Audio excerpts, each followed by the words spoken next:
Hi everyone, welcome to another video. In today's video, I'll be discussing about PE ratio to analyze stocks.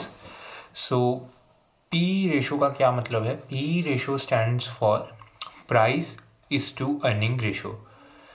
Price का क्या मतलब है कि किसी भी स्टॉक का जो करंट मार्केट प्राइस है सिर्फ एक शेयर के लिए उसको हम प्राइस से डिनोट करेंगे, और अर्निंग्स यानी कि कंपनी की एक साल में कितनी अर्निंग्स है, तो पर शेयर जो ये अर्निंग्स है वो पर share, like total earnings divided by number of total shares. So price divided by earnings basically हमें ये बताती है कि अगर मैंने कंपनी में लेट से 1000 रुपये इन्वेस्ट करे हैं और कंपनी उन 1000 रुपये से 100 रुपये कमा रही है पर शेयर, तो यानी कि मैं कंपनी को 1000 रुपये दे रहा हूँ 100 रुपये कमाने के लिए. So this is the basic idea behind price is to earnings ratio. P ratio बहुत ही एम्बिगुअस है जब हम किसी भी स्टॉक को एनालाइज करें, क्योंकि अगर ये कम है तो तब भी अच्छा लग सकता है और कंपनी खराब हो सकती है, बट अगर ये ज़्यादा है तो कंपनी के अच्छे होते हुए भी चीज़ें खराब लग सकती हैं. Now I will explain this using an example. तो लेट से किसी कंपनी का प्राइस है 1000 रुपीज़ एंड मान लेते हैं कि उसकी एक साल की अर्निंग्स हैं ₹100 पर शेयर. तो उसका जो पी रेशो आएगा वो आएगा 1000 डिवाइडेड बाय 100 इक्वल्स 10.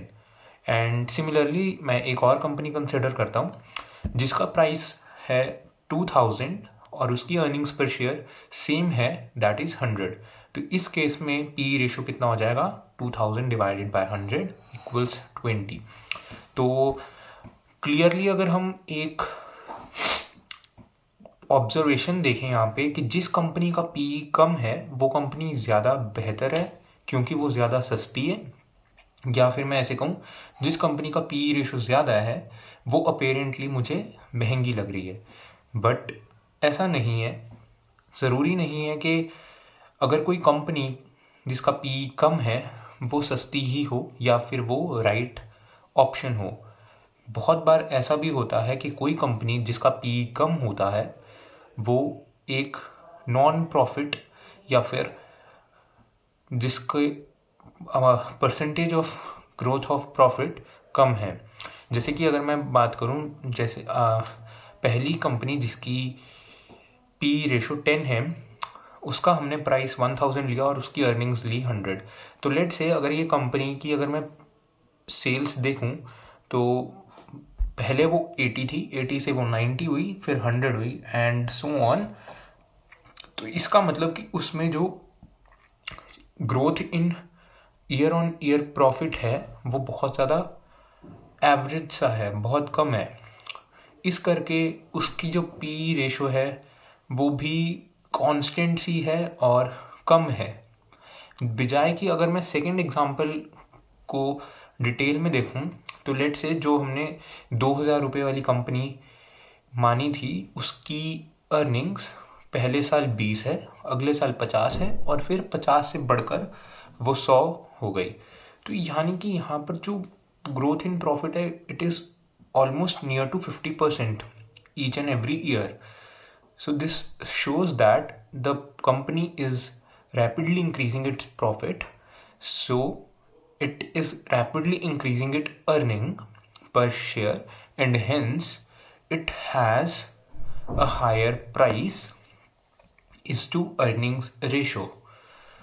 तो यहाँ पर अगर मैं देखूँ तो पहले मुझे ऊपर से लग रहा था पी कंपेयर करने पे कि company A is a better company, but अगर मैं थोड़ा डिटेल्ड में यहाँ पर उसके प्रॉफिट्स को देखूँ तो यहाँ से मेरे को पता लग रहा है कि जो कंपनी 2 है वो ज़्यादा बेहतर है. क्यों वो बेहतर है? क्योंकि ईयर ऑन ईयर उनके जो प्रॉफिट्स हैं वो रैपिडली इंक्रीज़ कर रहे हैं, वो मल्टीफोल्ड कर रहे हैं, वो double triple and so on बढ़ रहे हैं. इस करके उस कंपनी की मार्केट में भी वैल्यू ज़्यादा है और इसी करके मार्केट ने उसे एक 2000 रुपीज़ तक का प्राइस दिया है. ऐसे बहुत सारा एग्जाम्पल्स हमें दिख जाते हैं। इसमें एक चीज़ और ये है कि अगर हम सोचें कि कोई कंपनी है जिसका year on year profit growth भी बहुत ज़्यादा है और उसका पी भी कम है, तो वो बहुत अच्छी कंपनी होगी। ऐसा ज़रूरी नहीं है। ऐसा ज़रूरी क्यों नहीं है? क्योंकि मान लीजिए कोई ऐसी कंपनी है जो कुछ पिछले सालों में एवरेज परफॉर्म कर रही है, जिसकी रिटर्न्स प्रॉफिट ज़्यादा नहीं इंक्रीज़ कर रहा है, पर एक साल क्या हुआ है, किसी वजह से उसके जो प्रॉफिट्स हैं वो बहुत ज़्यादा रैपिडली इंक्रीज़ कर जाते हैं। तो हम सोचेंगे कि यहाँ पर प्रॉफिट्स भी रैपिडली इंक्रीज़ कर गए, उसके साथ साथ उस कंपनी का पी रेशो भी बहुत कम है, तो ये कंपनी से बेहतर कोई कंपनी नहीं है। बट ऐसा नहीं है, क्योंकि अगर इस साल किसी वजह से वो प्रॉफिट्स बहुत ज़्यादा बढ़े हैं तो नेक्स्ट ईयर वो दोबारा से एवरेज हो जाएंगे। तो इस करके वो company might not be the best choice.